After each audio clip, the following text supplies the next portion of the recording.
The alliance is made up of leaders who are doubling down on their commitment to the city and their commitment to this state. Many have agreed to not lay off employees. Many have agreed to return to Baltimore even if they need to move somewhere else temporarily. And all have agreed to help us build a better future. Foundations, businesses, sports teams, community champions have committed a combined $15 million thus far to support our workers and our neighbors in this moment. The alliance is over 50 members strong, and we are only getting stronger. Maryland is building a table that is large enough to include everybody, from our federal partners to our nonprofit leaders to our entrepreneurs to our port workers. And this morning, I signed an executive order to provide $60 million in financial relief for workers and businesses that have been impacted by the Key Bridge collapse.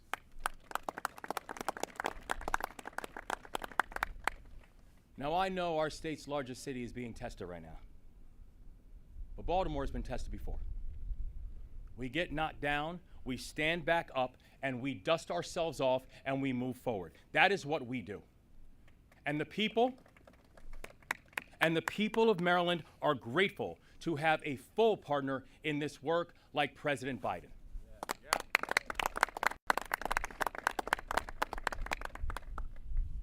I received my first call from the White House at around 3 a.m. on the day of the collapse. And every hour since, we've worked hand in hand with this administration. President Biden might not be a Marylander by birth, but I tell you, he's proven what it means to be Maryland tough and Baltimore strong.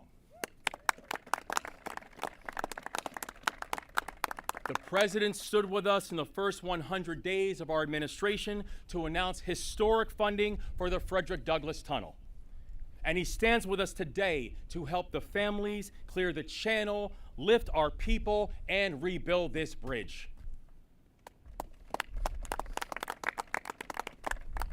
With the support of President Biden and his team, I know that Marylanders of this generation and the next will look up, and once again, they will see the Francis Scott Key Bridge, and they will see it standing tall.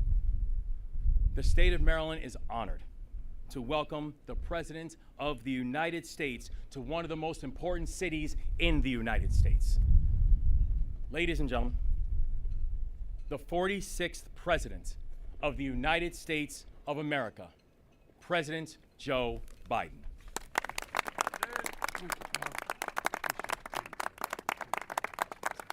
Thank you, thank you, thank you.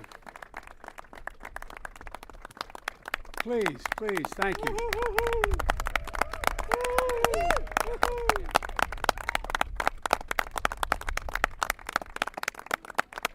By the way, folks, I say to my dad, Dad, they're mispronouncing Balmer. My dad and the Biden, please sit down. The Biden family goes all the way back to being watermen in this bay for a long, long time, back in the mid-1800s. And my father was born and raised here in Baltimore. And there's a strong, strong connection. Still have family in the region as well. Governor Moore, Senator Cardin, Senator Van Hollen, Congressman Mafumi, Mayor Scott, County Executive Johnny O. I like that. Johnny O, ho, ho. To all the military members and first responders, and most importantly to the people of Maryland, I'm here to say your nation has your back, and I mean it. Your nation has your back. And you've got, without exaggeration, one of the finest delegations in the Congress of any state in the Union. Amen. And they know how to get things done, and we're going to get this paid for, aren't we? Yes. Yes. All right. I was just briefed by the Unified Command about the ongoing impact of this tragic collapse of the Francis Scott Key Bridge last Tuesday.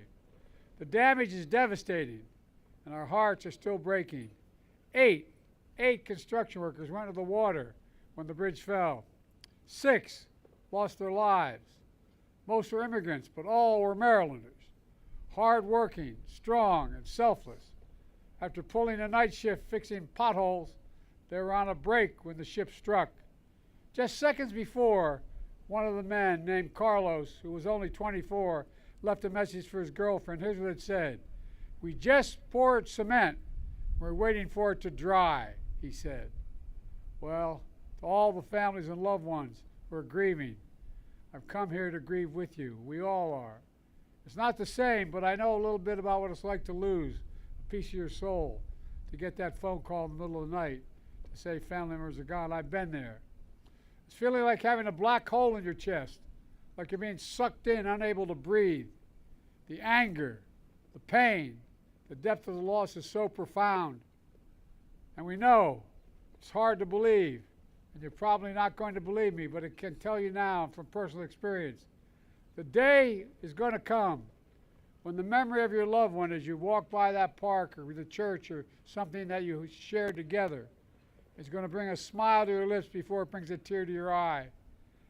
It's going to happen. It's going to take a while, but I promise you it will happen. And that's when you know you're going to be able to make it. I promise you it will come.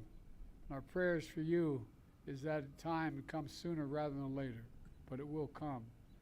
We'll also never forget the contributions these men made to this city. We're going to keep working hard to recover each of them.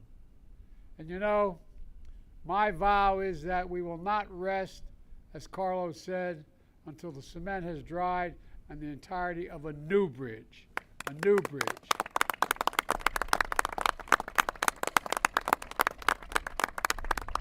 Earlier this afternoon, we took an aerial tour, a survey of the wreckage. You know, from the air, I saw the bridge that's been ripped apart. But here on the ground, I see a community that's been pulled together. I want to thank you all, the first responders, the port workers, state and local officials, springing into action before dawn, who've been here ever since. And we did talk, I think it was 2 or 3 in the morning. You were out here. You were here. Within minutes of the collapse, the U.S. Coast Guard arrived on the scene. Within hours, I ordered personnel from the Army Corps of Engineers, the Navy, the Department of Transportation to assist in every way possible. Within a day, we stood up a unified command. In the weeks to come, I want you to know we're going to continue to have your backs every step of the way. I guarantee you. I guarantee it. First is our priority to reopen the port. This is one of the nation's largest shipping hubs. And it's the top port in America, both in importing and exporting of cars and light trucks, the #1. Simply put, the impact here has a significant impact everywhere, up and down the coast and around the country. Thousands of tons of mangled steel remain lodged in the water, blocking ships from moving in and out of the harbor. I've directed the Coast Guard, the Navy, and the Army Corps of Engineers, who are, by the way, the finest engineers in the world, and the state officials to work together to help remove this steel as quickly as possible and as safely as possible. So far, our team has been able to clear 2 small channels for essential ships, helping clear the wreckage.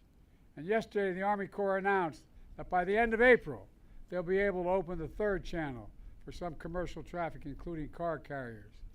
And by the end of May, we'll open the full channel, the full channel.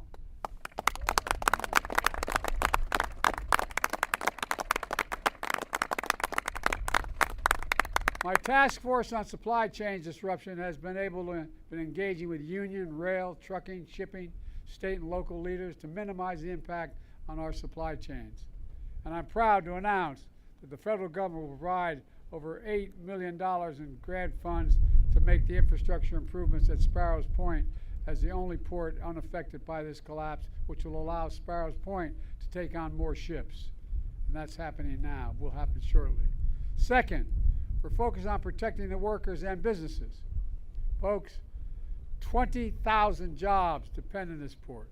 20,000 families depend on this port to buy groceries, to make rent, to pay their bills. Today, my administration is announcing the first tranche of dislocated worker grants, fancy phrase, which is dimes, all it is there to make sure it helps create jobs for workers involved in the cleanup of this incident, additional jobs.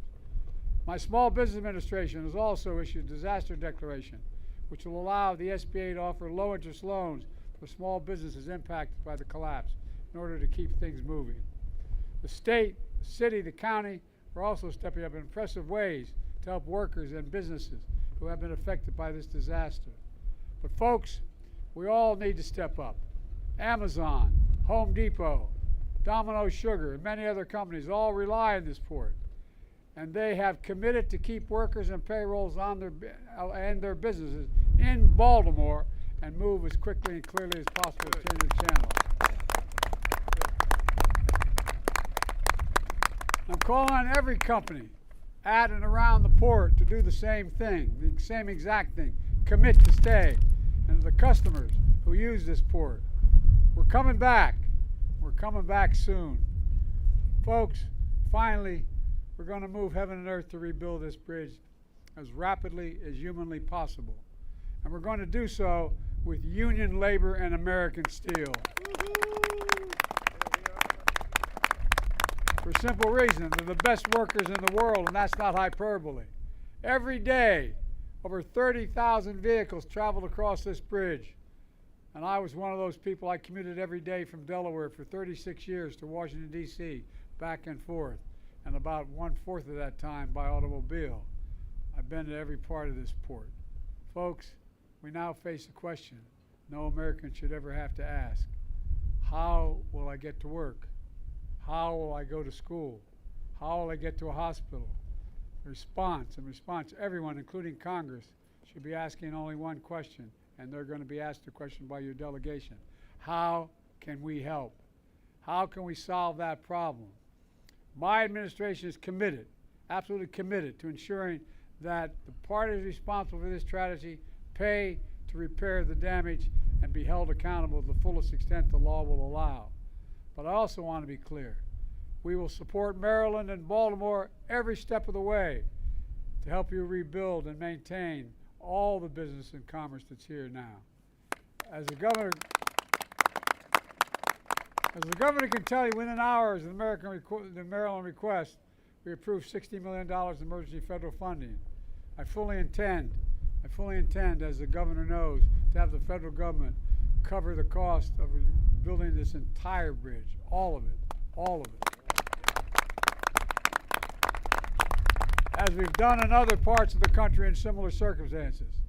When I stand here, I call on Congress to authorize this effort as soon as possible.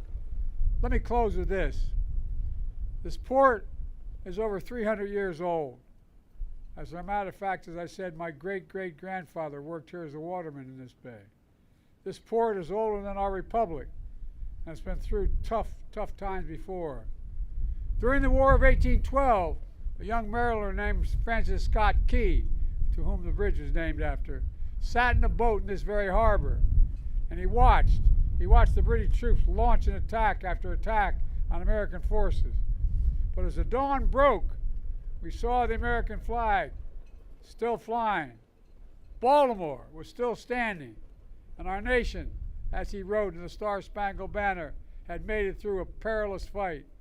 Folks, this is going to take time, but Governor Moore, Senator Cardin, Senator Van Hollen, Congressman Mafumi, Mayor Scott, County Executive Johnny O, and others are going to rebuild this bridge as rapidly as possible. And folks, we're determined to come back even stronger.